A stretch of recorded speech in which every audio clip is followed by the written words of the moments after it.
Hello students, last time આપણે molarity વિશે ચર્ચા કરી ગયા હતા. મેં એમપીપી કર્યું હતું કારણ કે 11th એઝ વેલ એઝ 12thની અંદર જે છે આ બહુ ઇમ્પોર્ટન્ટ હોય છે. તો મોલારિટીનો ફોર્મ્યુલા જે છે આપણે મોલના છેદમાં લીટર, અને લીટર જે છે આપણે દ્રાવણ, આખા દ્રાવણનું કદ હોય છે, બરાબર ને. આખા દ્રાવણની અંદર તમારે બે વસ્તુ આવી જાય, દ્રાવક પ્લસ દ્રાવ્ય બંને હોય છે, બરાબર. આજે આપણે મોલારિટી વિશે વાત કરીશું. અને આ પણ ઇમ્પોર્ટન્ટ છે કે જ્યારે એક જ સરખા જે છે બે અલગ અલગ તમારે M1 M2 શોધવી હોય તો એના માટેની ફોર્મ્યુલા બી યાદ રાખજો, બરાબર છે. સરખા દ્રાવ્ય ધરાવતા બે દ્રાવણોને મિશ્રણ કરતા જે છે એ દરેક વસ્તુ જે છે આપણે લાસ્ટ ટાઈમ જોઈ ગયા હતા. આજે છે વાત કરીશું મોલાલિટીની, બરાબર. મોલાલિટીને દર્શાવવામાં આવે છે સ્મોલ એમથી, જ્યારે મોલારિટીને આપણે દર્શાવતા હતા એ તો કેપિટલ એમ, બરાબર. તો પ્રશ્નમાં કેપિટલ એમ છે કે સ્મોલ એમ એ બી તમારે ધ્યાન રાખવું પડશે, બરાબર. તો મોલાલિટીમાં હોય છે મોલના છેદમાં દ્રાવકનું દળ. આમાં શું છે? માત્ર દ્રાવકનું દળ છે, બરાબર. એ પણ કિલોગ્રામની અંદર, દ્રાવ્ય કે દ્રાવણનું નથી. કેનું છે? માત્ર દ્રાવકનું. જ્યારે અહીંયા તમે જોઈ શકો છો તો એ હતું દ્રાવણનું કદ હતું, બરાબર. તો એ ખાસ બે મેઇન જે ડિફરન્સ જે છે એ છે દ્રાવકનું દળ આવે છે મોલાલિટીમાં, જ્યારે પેલામાં દ્રાવણનું કદ આવતું. ઓકે, હવે તમને એવું કહેવાય 0.2 મોલલ ગ્લુકોઝનું દ્રાવણ એવું આપેલું. એનો મતલબ શું થાય? તો કે 0.2 મોલ ગ્લુકોઝ જે છે 1000 ગ્રામ એટલે કે 1 કિલોગ્રામ પાણીમાં ઓગાળેલું છે, એનો આપણે એવો મતલબ નીકાળી શકીએ. મોલાલિટી છે તાપમાન પર આધાર રાખતી નથી, કારણ કે તાપમાન વધતા કે ઘટતા કદ બદલાય છે, દળ બદલાતું નથી. એવી બીજી ઘણી બધી ટર્મ છે જે આપણે જોઈએ તો, જેમ કે મોલારિટી. ઓકે, મોલારિટીની વાત કરો તો તમે અહીંયા જોઈ શકો છો મોલ ભાંગ્યા લીટર, બરાબર. કદ આપેલું છે. હવે કદની એક ખાસિયત છે કે જેમ તાપમાન બદલાય, તાપમાન છે ને વધે, બરાબર, એમ કદ પણ શું થાય? વધે. અને તાપમાન જે છે ઘટે તો કદ પણ શું થાય? ઘટે, બરાબર. જેમ કે તમે એક ગ્લાસ જે છે એ પાણીનો આખો ભરીને તમે ફ્રીઝરમાં મૂકો, તાપમાન ઘટાડો તો જે બરફ બનશે ને એ અડધા ગ્લાસનો જ બરફ બનશે, બરાબર. કદ ઘટી જાય કારણ કે લિક્વિડમાંથી કેમાં આવી ગયો? ઘનમાં આવી ગયો. એ જ વસ્તુ જે છે તમે આખા ગ્લાસ ભરીને તમે વરાળ બનાવશો તો વરાળ ઉડી જાય, ગ્લાસ તમારો થઈ જાય ખાલી, કદ વધી જાય તાપમાન વધારવા માટે, બરાબર. આખો તમે પેક કરો તો વરાળ જે છે આખા ભરાઈ જાય અને એક સમય ફાટી બી જાય જો બહુ એર ટાઈટ હોય તો એનો કહેવાનો મતલબ એમ છે કે તાપમાન વધે ને ત્યારે કદ વધે. પણ વજનની વાત કરું, જેમ કે અહીંયા મેં 1 કિલોગ્રામ પાણી લીધું હોય તો એનો બરફ બને પછી પણ એનું વજન 1 કિલોગ્રામ જ રહેશે, બરાબર. વજન નહીં ઘટે, કદમાં ફેરફાર થાય. તો એટલા માટે જ એવું કહેવામાં આવે છે કે તાપમાન સાથે કઈ ટર્મ યાદ રાખશો તો કે મોલારિટી છે બદલાઈ જાય કારણ કે કદ ઉપર આધાર રાખે. જ્યારે મોલાલિટી જે છે આપણે મોલાલિટી જે છે એ કદ ઉપર આધાર નથી રાખતી, દળ ઉપર આધાર રાખે છે, કેમ કે મોલ ભાંગ્યા શું છે? કિલોગ્રામ છે, બરાબર. તો કિલોગ્રામ છે એ કદ ઉપર આધાર, તાપમાન ઉપર આધાર નહીં રાખે. એવી રીતે જે છે તમે ઘણી બધી ટર્મ છે તમે તમારી રીતે જ ગોતી શકો. W/W છે દળ ભાંગ્યા દળ, કંઈ ફરક નહીં પડે. પર્સન્ટેજ W/V જે છે તો પાછું કદ આવ્યું તો ફેર પડશે, બરાબર. તો જ્યાં કદ આવે ત્યાં જે છે તમારે ધ્યાન રાખવાનું છે કે જે પણ કન્સન્ટ્રેટ અને સાંદ્રતા માપવાના જેટલી પણ ટર્મ છે જે કદ આવશે તે તાપમાન સાથે બદલાશે. તો મોલાલિટીની જે મોલારિટી પર દ્રાવ્યના મોલના છેદમાં દ્રાવકનું દળ કિલોગ્રામમાં, દ્રાવ્યના મોલ ગુણ્યા 1000, કારણ કે કિલોગ્રામ જે છે એનું મેં ગ્રામમાં ફેરવું તો છેદમાં 1000 આવે, છેદનો છેદ અંશમાં એટલે ગુણ્યા 1000 થઈ ગયો, બરાબર. મોલ એટલે તમને ખબર જ છે દળ ભાંગ્યા આણ્વીય દળ. તો મોલાલિટીનું સૂત્ર બનશે દ્રાવકનું દળ છેદમાં દ્રાવ્યનું આણ્વીય દળ ગુણ્યા 1000 છેદમાં દ્રાવકનું દળ કિલોગ્રામની અંદર, બરાબર.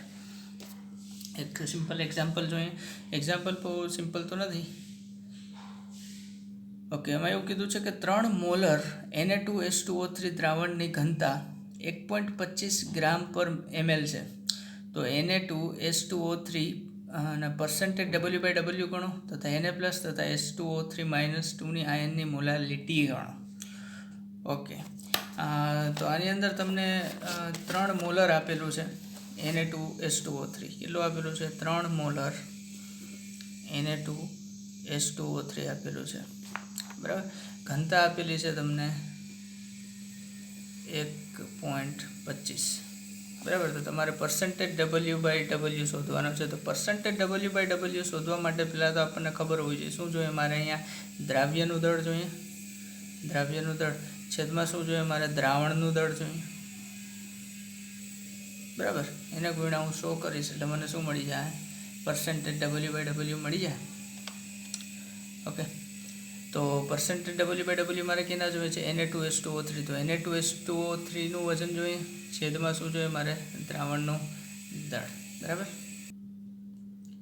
ઓકે, તો અહીંયા આપણે સૌપ્રથમ જોવા જઈએ કે ટોટલ માસ ઓફ Na2H2O3નું કેટલું હોય. બરાબર છે, એટલે કુલ દળ પહેલાં જોઈએ તો Na2H2O3નું કુલ દળ બરાબર આપણે જોઈએ દ્રાવણનું. બરાબર ને, એટલે કે કુલ દળ કેનું? પણ દ્રાવણનું. તો આપણને ખબર છે કે ઘનતા બરાબર હોય છે દળ ભાગ્યા કદ. આપણને શું જોઈએ છે? W/Wમાં દ્રાવણનું દળ જોઈએ છે, તો આપણે દળને સૂત્રનો કરતા બનાવીએ તો તમારું જે સૂત્ર બનશે ઘનતા ગુણ્યા કદ હશે. ઘનતા તમને પ્રશ્નમાં આપેલી છે, કેટલી આપેલી છે? 1.25. તો 1.25 અહીંયા લખીશ. અને કદ, મોલારિટી હંમેશા આપણે લીટરમાં લઈએ. તો અહીંયા તમને 3 મોલર આપેલું છે, એનો મતલબ કે શું થાય? 3 મોલર મતલબ 3 મોલ કેમાં છે? 1 લીટરમાં છે. બરાબર, 1 લીટર એટલે કે 1000 mlમાં. બરાબર છે, એટલી વસ્તુ ક્લિયર. તો અહીંયા હું ગણી દઈશ સીધા અને 1000 વડે, તો જવાબ આવશે તમારો 1250 ગ્રામ. બરાબર, તો 1250 ગ્રામ શું છે? તો કે દ્રાવણનું દળ. દ્રાવણનું દળ મળી ગયું. મારે દ્રાવ્યનું દળ જોઈએ છે. તો દ્રાવ્યનું દળ બરાબર આપણને એક વસ્તુ ખબર છે કે મોલ બરાબર શું થાય? તો કે આપેલું દળ છેદમાં આણ્વીય દળ. તો આણ્વીય દળ ગુણ્યા મોલ. તો મારે શું જોઈએ છે? તો કે આપેલું દળ કેટલું હશે? તો હું એના માટે હું શું કરીશ? તો કે મોલ ગુણ્યા આણ્વીય દળ કરીશ.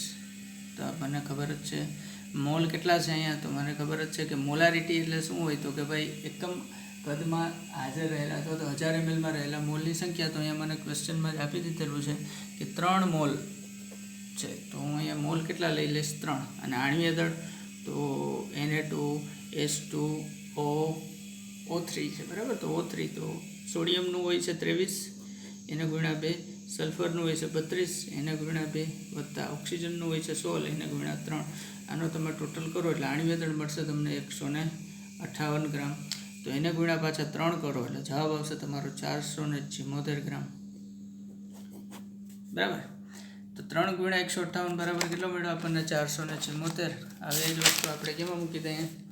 આ સૂત્ર છે આપણું છે એ શું છે સૂત્ર? Percentage W/W is equal to આપેલું દળ જે છે દ્રાવ્યનું દળ આપણને મળ્યું છે 474. દ્રાવણનું કદ દ્રાવણનું દળ આપણે ગણ્યું 1250, એને ગુણ્યા 100 કરીએ એટલે તમારો જવાબ આવશે 37.92%. બરાબર, હા. તો પહેલો ક્વેશ્ચન. બીજો છે તથા Na+ તથા H2O3ના આયનની મોલારિટી શોધો. હવે આયનની મોલારિટી એટલે કે આની અંદર સોડિયમ જે છે પ્લસ હોય. બરાબર, અને H2O3 જે છે માઇનસ હોય. બરાબર, હવે આની આયનની મોલારિટી જે છે આપણે શોધવા માટે -2 હોય છે આ, અને એટલા માટે જ આપણે અહીંયા 2 સોડિયમ લઈએ છીએ. બરાબર, તો એની મોલારિટી શોધવા માટે પહેલાં તો મને ખબર છે કે એક અણુમાં છે આનું આણ્વીય છે ને Na2H2O3 છે. બરાબર, તો H2O3 કેટલો છે? તો કે એક જ છે. જ્યારે Na2 કેટલા છે? તો કે 2 છે. કેમાં? એક અણુમાં. બરાબર, તો એવા 3 મોલર છે ને, 3 મોલર Na2H2O3 ની અંદર કેટલા મોલ સોડિયમ હશે? 1 માં 2, તો 3 માં કેટલા? 6 મોલ હશે. બરાબર, તો એના આયનની મોલારિટી બરાબર શું થાય? તો કે મોલ ગુણ્યા અચ્છા, તો એના આયનની મોલારિટી પૂછી તો મોલારિટી બરાબર શું થાય? મોલ ભાગ્યા લીટર. બરાબર, જો આને mlમાં લખવું હોય તો છેદમાં 1000 થાય. એ 1000 ક્યાં જાય? અંશમાં. બરાબર, મોલાલિટી પૂછી છે, સોરી હા, લેટ મી ચેક. અને યસ, મોલાલિટી પૂછી છે. તો અગેન મોલાલિટી તો આપણું આ સૂત્ર છે. દ્રાવકનું દળ આવશે માત્ર કેનું દળ આવશે? મોલાલિટીની અંદર શું આવશે? મોલ ભાગ્યા શું આવશે? દ્રાવકનું દળ. એ પણ કેમાં? કિલોગ્રામમાં. તો ગ્રામમાં ફેરવીશ તો નીચે દ્રાવકનું દળ આવશે, ઉપર શું આવશે? 1000. તો મોલ તો આપણને ખબર છે સોડિયમના મોલ કેટલા છે? 6, એને ગુણ્યા ઉપર આવી જાય 1000, છેદમાં આવશે દ્રાવકનું દળ. હવે દ્રાવકનું દળ ક્યાંથી હોય? આપણી પાસે દ્રાવણનું દળ છે કેટલા છે? 1250 દ્રાવણનું દળ છે. એમાંથી 1250 આપણને અહીંયા દ્રાવણનું દળ મળ્યું હતું. એમાંથી દ્રાવકનું દળ કેટલું મળ્યું હતું આપણને? 474. તો એમાંથી જો આપણે 474 બાદ કરી દઈશું તો જે વધશે એ શું હશે તમારું 776 ગ્રામ. એ શું હશે તો કે દ્રાવકનું દળ. તો અહીંયા બસ 776 કરી નાખો એટલે જવાબ આવશે તમારો ઓલમોસ્ટ 7.73 મોલલ, બરાબર. એવો કંઈ ખાસ તમારો જવાબ આવશે.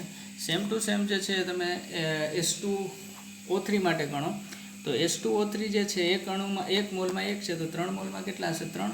તો એની મોલાલિટી છે 3 × 1000 છેદમાં અગેન 776. તો જવાબ આવશે તમારો 3.865 મોલર, બરાબર. ક્વેશ્ચન જે છે થોડો વિચારવા જેવો હતો પણ બહુ ઇઝી હતો.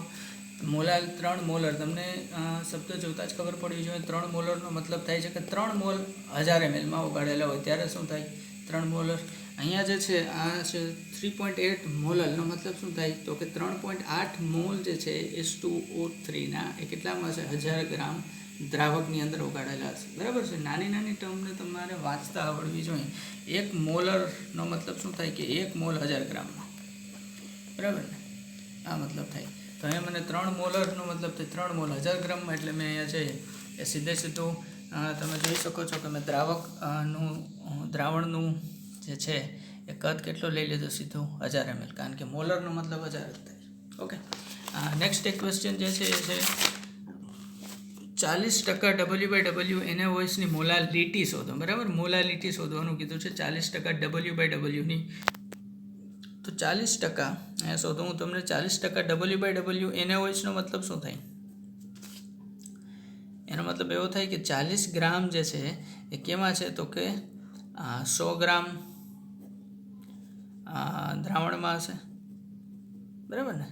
પર્સન્ટેજ 40નો મતલબ હું તો 40 ગ્રામ NaOH અને આખું દ્રાવણ કેટલું હશે 100 ગ્રામ. મોલાલિટી, તો મોલાલિટી એટલે કંઈ નથી. મોલાલિટી એટલે દ્રાવ્યનું વજન છે 40 × 1000 છેદમાં દ્રાવ્યનું આણ્વિય દળ. NaOHનું આણ્વિય દળ બી થાય સોડિયમનું 23, ઓક્સિજનનું 16, હાઇડ્રોજનનું 1 થાય 40 × એનું કદ છે દ્રાવકનું શું થાય દ્રાવકનું દળ જે છે 100 ગ્રામ આખું છે દ્રાવણ, એમાંથી 40 ગ્રામ છે દ્રાવ્ય છે. તો વધ્યું કેટલું 60. આપણે ગ્રામમાં જ લખીએ કારણ કે ઉપર 1000 કરી દીધા. તો 40 કેન્સલ, હા કેન્સલ, બરાબર. તો 100/6 જવાબ શું આવ્યો તમારો 100/6. તો આને બી હજી તમે કેન્સલ કરો તો અહીંયા થાય 50 × 2 3 × તો 50/3 તમારો જવાબ આવશે, બરાબર. જવાબ આવશે 50/3.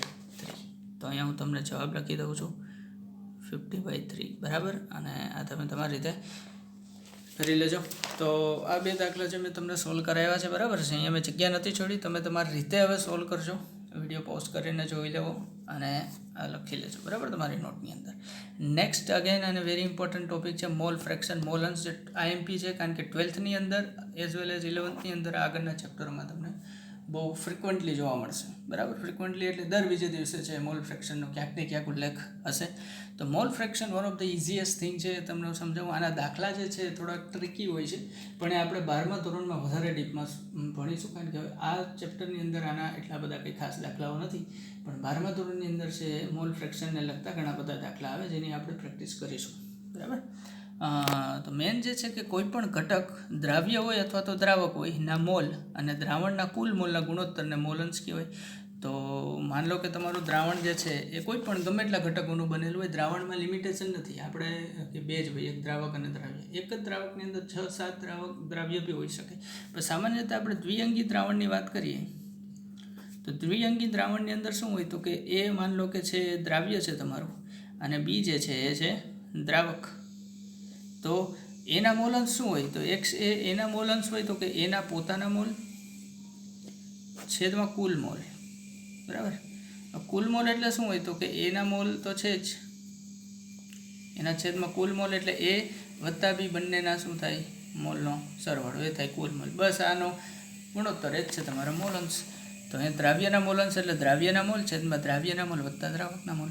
તો માની લો કે દ્રાવણ એ તથા બી એમ 2 ઘટકોનું બનેલું છે. તો અહીં એક્સ એ શું હોય તો કે એના મોલન્સ, એક્સ બી છે બીના મોલન્સ, ડબલ્યુ એ હોય છે એનું દળ, ડબલ્યુ બી હોય છે બીનું દળ, એમ એ હોય છે એનું આણ્વિય દળ, એમ બી હોય છે બીનું, બરાબર. અહીંયા મેં તમને લગભગ વસ્તુઓ લખાઈ દીધેલી છે. નેક્સ્ટ તમે જોવા જશો તો એક્સ એ એટલે કે એક્સ એ શું છે તો કે એક્સ છે એ આપણા એના મોલ અંશ છે. તો એના મોલ અંશ બરાબર શું હોય? તો કે એના મોલ છેદમાં એના મોલ વત્તા બીના મોલ. એવી રીતે એક્સ બી બરાબર શું થાય? તો કે બીના મોલ છેદમાં કુલ મોલ. હવે એક વસ્તુ ખાસ યાદ રાખવાનું કે હંમેશા એક્સ એ વત્તા એક્સ બી બરાબર 1 હોય છે. એનો મતલબ એમ કે દ્રાવણની અંદર જેટલા બી ઘટકો રહેલા હોય દરેકના મોલ અંશનો સરવાળો હંમેશા કેટલો થાય? 1 થાય. બરાબર. તો આની મદદથી તમને જો આના 0.7 હોય તો આના કેટલા થઈ જાય? 0.3. બરાબર. એકમાંથી બાદ કરી દેવાનું. કારણ કે કોઈ પણ મોલ અંશ જે છે એ હંમેશા આખા દ્રાવણના મોલ અંશનો સરવાળો 1 હોય. એટલે મોલ અંશ જે છે તમારા કોઈ દિવસ 1ની ઉપર હોય જ ના શકે. મેક્સિમમ મોલ અંશ તમારા 0.099 હોઈ શકે. મોલ અંશ 1 એનો મતલબ કે શુદ્ધ દ્રાવક છે, એની અંદર કોઈ પણ પ્રકારનું એની અંદર કોઈ પણ પ્રકારનું દ્રાવ્ય ઉમેરવામાં નથી આવ્યું. જો દ્રાવ્ય ઉમેરવામાં આવ્યું હોય તો મોલ અંશ હંમેશા કેવા હોય? 1 કરતાં ઓછા. તો આ યાદ રાખજો.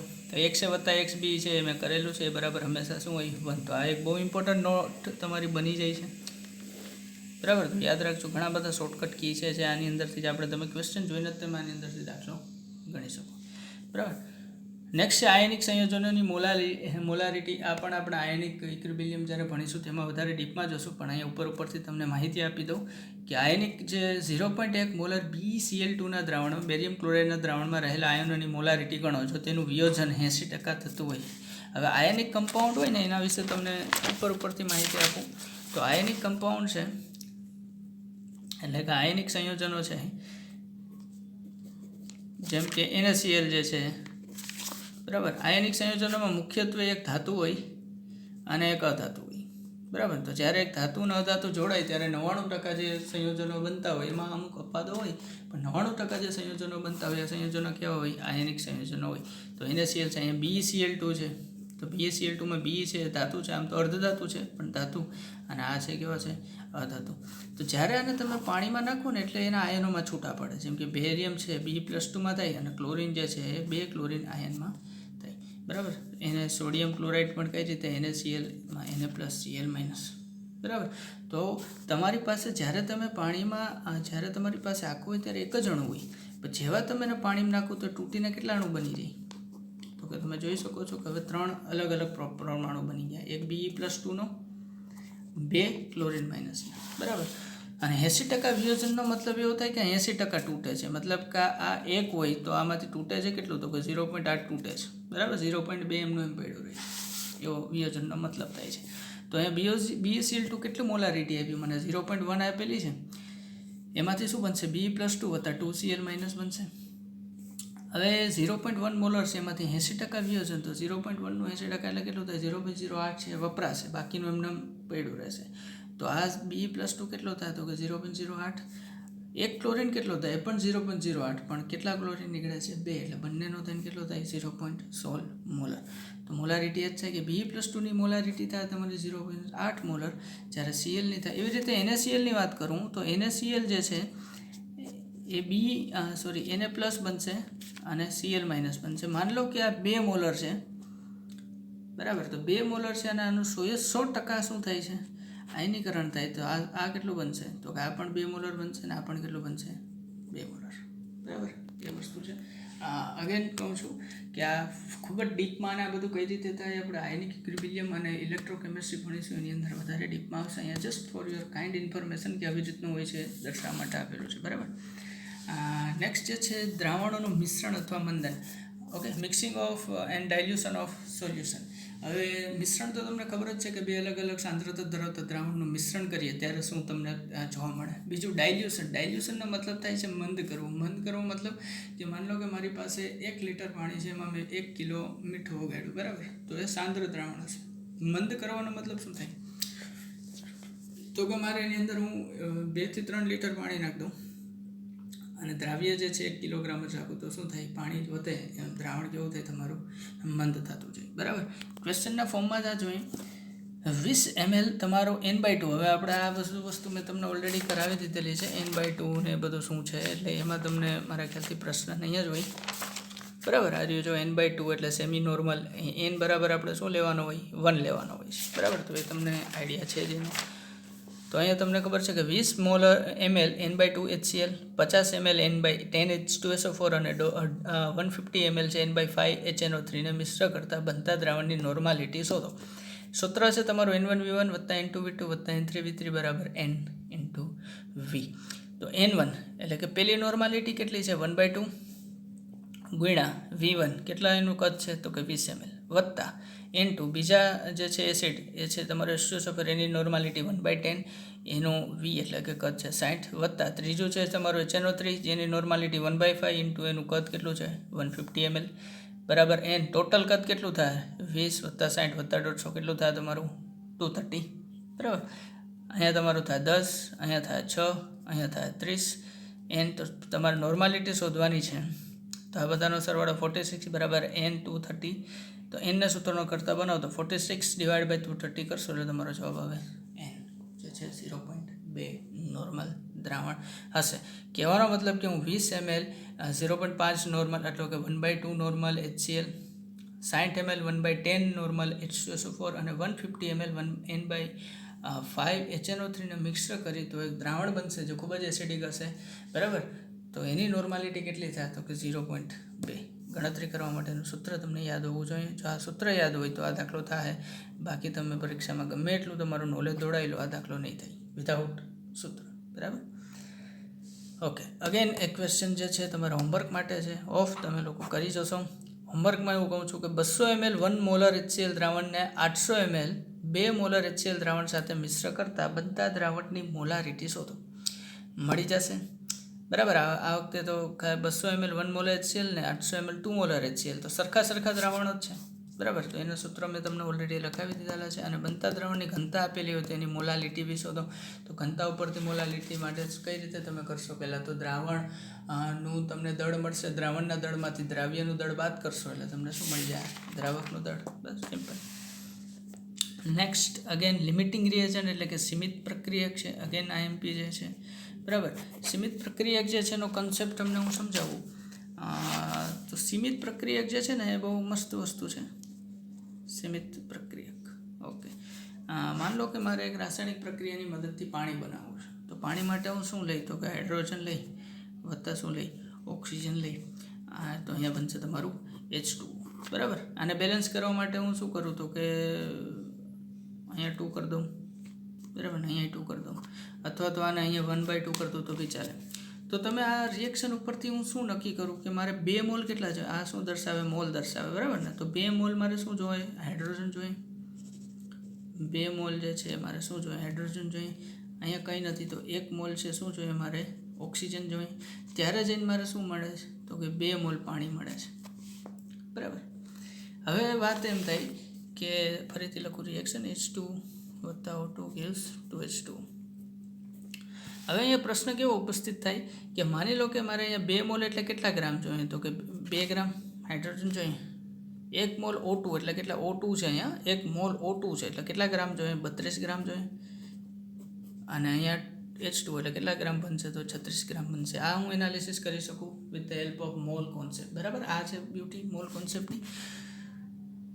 H2 4 ગ્રામ થશે અહીંયા. 4 ગ્રામ એટલા માટે કારણ કે એક H2નું દળ 2 ગ્રામ થાય. એવા 2 છે તો અહીંયા 2 ગુણ્યા 2 એટલે કેટલા થાય? ટોટલ 4 ગ્રામ. ઓકે, એ સુધારી લેજો 4 ગ્રામ. ઓકે, આ વસ્તુ છે. હવે પ્રશ્ન કેવું થાય કે મારે જો 36 ગ્રામ પાણી જોતું હોય તો મારે ઓછામાં ઓછો કેટલો લેવો પડે? 4 ગ્રામ હાઇડ્રોજન લેવો પડે બરાબર. હવે તમને પ્રશ્નમાં હું એમ આપું કે હું 2 ગ્રામ હાઇડ્રોજન લઉં છું, 32 ગ્રામ હું ઓક્સિજન લઉં છું તો પાણી કેટલું બને બરાબર. ઓક્સિજન તો મારો પૂરેપૂરો છે 32 ગ્રામ. જે 2 મોલ પાણી બનાવવા માટે મારે 32 ગ્રામ ઓક્સિજન જોઈએ તો પૂરો જ છે. પણ 2 મોલ પાણી બનાવવા માટે મારે 4 ગ્રામ હાઇડ્રોજન જોઈએ. પણ આ ઓક્સિજન હાઇડ્રોજન કેટલો લીધો મેં? 2 જ ગ્રામ લીધો. તો અહીંયા કેટલું બનશે બરાબર?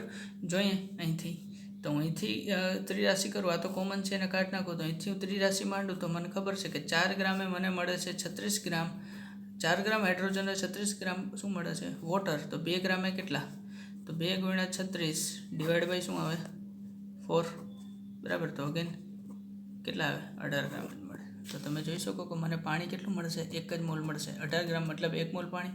આ 32માંથી કેટલું વપરાશે? માત્ર ને માત્ર 16 ગ્રામ ઓક્સિજન વપરાશે. 16 ગ્રામ એમને પડ્યો રહેશે કારણ કે 16 ગ્રામ વાપરવા માટે હાઇડ્રોજન જ નથી. તો હાઇડ્રોજન શું થઈ ગયું? એક સીમિત કરી દીધું રિએક્શન મારું. સીમિત પ્રક્રિયક થઈ ગયો કે એનું પ્રમાણ એટલું બધું ઓછું છે કે સામે ભલે ને પછી ગમે એટલો ઓક્સિજન પડ્યો હોય, 2 કિલો પડ્યો 32 ગ્રામની જગ્યાએ ત્યાં 3200 ટન કેમ પડ્યા હોય ઓક્સિજન, પણ જ્યાં સુધી 2 ગ્રામ હાઇડ્રોજન વપરાઈ જાય એટલે પાણી બની જાય, પછી 2 ગ્રામ હાઇડ્રોજન જો વપરાઈ ગયો, હાઇડ્રોજન જ નહીં હોય તો ઓક્સિજન એમને પડ્યો રહેશે, બરાબર. તો એને જ કહેવામાં આવે છે સીમિત પ્રક્રિયક, જે તમે ગણતરીના આધારે શોધી શકશો. તો આજે આપણે ભણવા જઈ રહ્યા છે. વ્યાખ્યામાં તમને આપેલી જ છે કે રાસાયણિક પ્રક્રિયામાં જે પ્રક્રિયક ઓછા પ્રમાણમાં લેવામાં આવ્યો હોય તે અમુક સમય પછી વપરાઈ જાય છે, અને અન્ય પ્રક્રિયક ભલે ને ગમે તેટલા પ્રમાણમાં હાજર હોય તો પણ પ્રક્રિયા આગળ વધી થતી નથી. ઓબ્વિયસ વાત છે કે ભાઈ પાણી બનાવવા માટે હાઇડ્રોજન અને ઓક્સિજન બંનેની જરૂર હોય.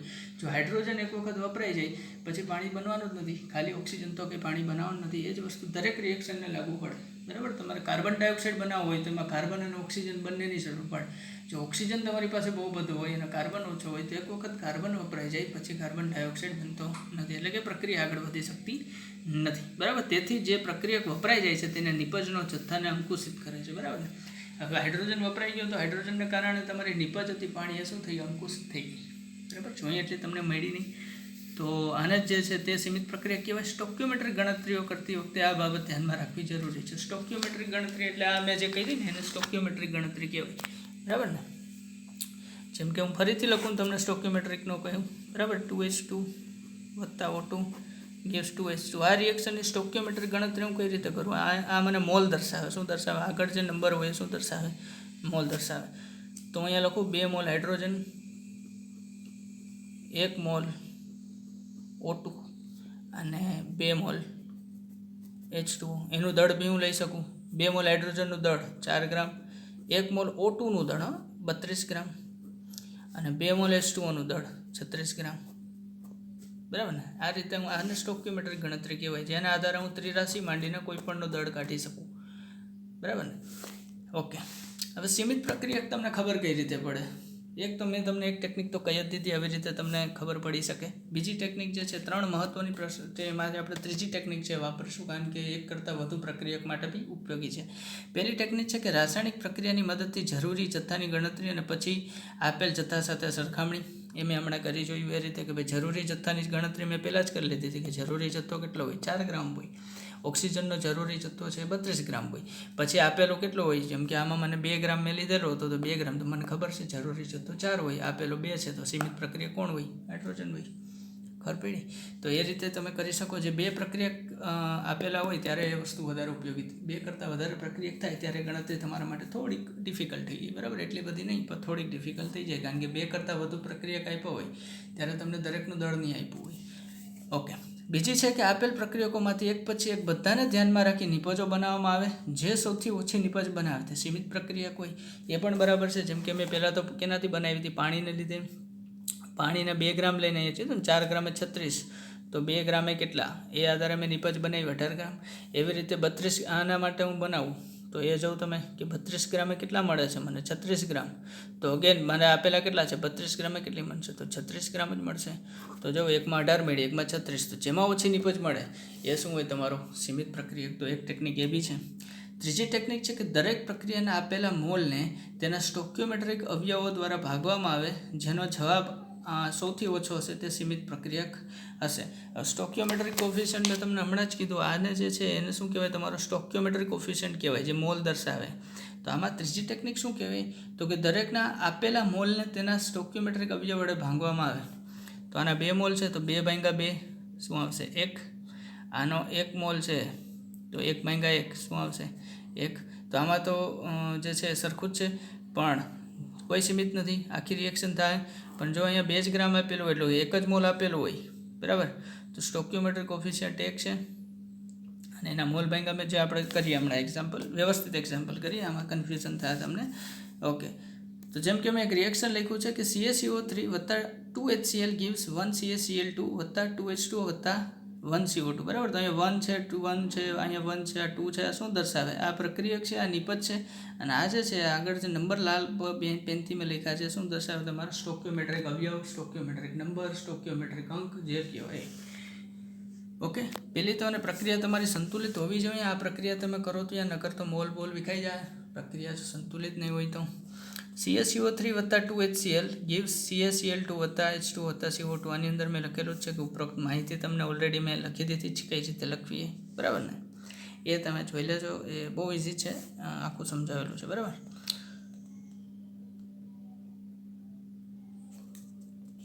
કઈ રીતે થાય એ હમણાં H2O ફોર્મમાં મેં સમજાવ્યું એ રીતે જ છે.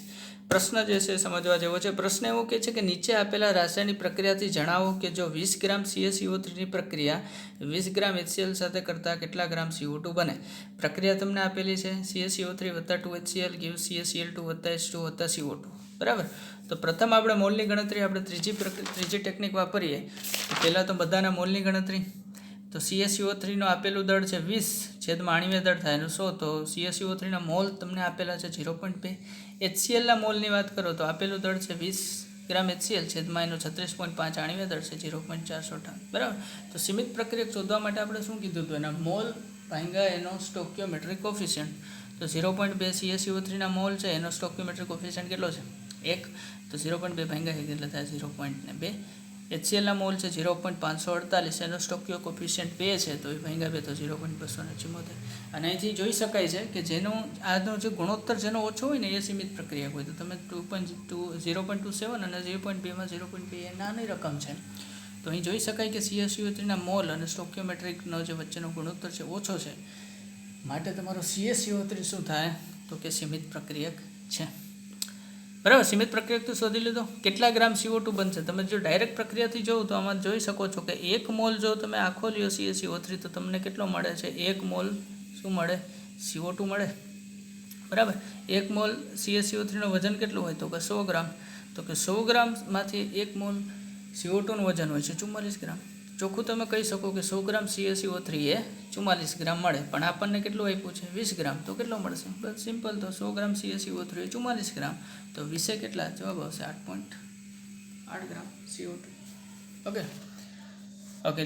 Moving for next question. 144 gram carbon તથા 71 ગ્રામ Clની પ્રક્રિયાથી બનતા CCl4 કાર્બન ટેટ્રાક્લોરાઇડ કેટલા ગ્રામ બનશે? હું તમને રિએક્શન આપી દઉં પછી તમે જોઈ લેજો. બરાબર. કાર્બન વત્તા ક્લોરિન એટલે કે Cl2માંથી તમે શું બનાવજો? CCl4 carbon tetrachloride. તો કાર્બન તો એક હોય, અહીંયા હું શું લઈ લઈશ? 2Cl2.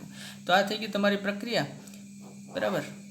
આ પ્રક્રિયાના આધારે તમે બનાવી લેજો. બરાબર. આ જ સેમ ટુ સેમ ક્વેશ્ચન છે. તમારે પહેલાં આના કાર્બનનું દળ અહીંયા આપેલું છે તમને 144 ગ્રામ, ક્લોરિનનું દળ આપેલું છે 71 ગ્રામ.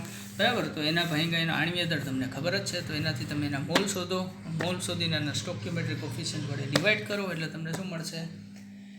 સીમિત પ્રક્રિયક પછી કરશો. બરાબર. તો આ અગેન હું તમને અહીંથી હોમવર્કમાં આપીશ. વિડીયો આમ બી બહુ મોટો થાય છે, તો આ હોમવર્કમાં કરી લેજો, કારણ કે સેમ ટુ સેમ ક્વેશ્ચન છે, પ્રોસેસ છે. બરાબર. નેક્સ્ટ ટોપિક છે પ્રોબ્લેમ રિલેટેડ વિથ મિક્સચર, એટલે મિશ્રણ સંબંધિત પ્રશ્ન. મિશ્રણ સંબંધિત પ્રશ્નમાં કેવું હોય કે તમને એક મિશ્રણ આપેલું હોય ને એનો તમારે એનાલિસિસ કરવાનું હોય. તો જો અહીંયા એક ક્વેશ્ચન છે.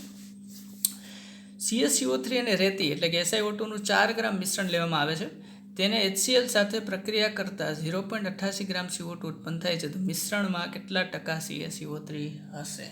બરાબર. 4 ગ્રામનું તમે મિશ્રણ લઈ લીધું છે. અહીં જો SiO2 અને HCl છે, રેતી અને એસિડ સાથે કંઈ પ્રક્રિયા નથી થતી, તો જે કંઈ બી પ્રક્રિયા થશે કે નહીં હશે સાથે તમારી CaCO3 વત્તા HCl આગળ રિએક્શન લખ્યું હોય, સેમ ટુ સેમ રિએક્શન છે, એમાં CO2 ઉત્પન્ન થાય છે. બરાબર. તો આપણને ખબર જ છે કે 100 ગ્રામ CaCO3 એ 44, તો 1 ગ્રામ CaCO3 કેટલો મળ્યો? 0.88. તો બંનેનો રેશિયો લ્યો તો x મળશે તમને 2 ગ્રામ. તો હવે 4 ગ્રામનું મિશ્રણ હતું. કેનું તમને શરૂઆતમાં જ કહી દીધું. રેતી અને SiO2નું શું હતું? તો કે SiO2 વત્તા જે CaCO3નું 4 ગ્રામનું મિશ્રણ હતું, એમાં CaCO2 2 ગ્રામ હતો. તો બે શું હોય? 2 ગ્રામ. 4માંથી 2 ગ્રામ 50%. બરાબર. તો બી એને ફોર્મ્યુલાથી ગણો તો 2/4 × 100 વિચ ઇઝ 50%. ઓકે. તો this is it. Mall concept chapter જે છે અહીંયા લગભગ 99% પતી ગયો છે. જે થોડું ઘણું 1-2 વસ્તુઓ બાકી છે, આપણે આગળના ચેપ્ટરમાં એને કવર કરીશું. તો નેક્સ્ટ લેક્ચરની અંદર જે છે આપણે સેકન્ડ ચેપ્ટર સ્ટાર્ટ કરીશું, અને એ પછી જે છે તમારે આની એક ટેસ્ટ પણ હું ગોઠવીશ.